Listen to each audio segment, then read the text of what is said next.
You ask Tiger to solve. This deals with linear equations with one unknown. The final result is x equals 7/8. Let's solve it step by step. Simplify the expression. Expand the parentheses. Multiply the coefficients. Simplify the arithmetic. Group like terms. Simplify the arithmetic. Group all constants on the right side of the equation. Add 7 to both sides. Simplify the arithmetic.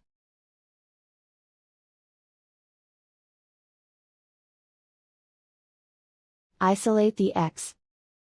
Divide both sides by 8. Simplify the fraction. And so the final result is x equals 7/8.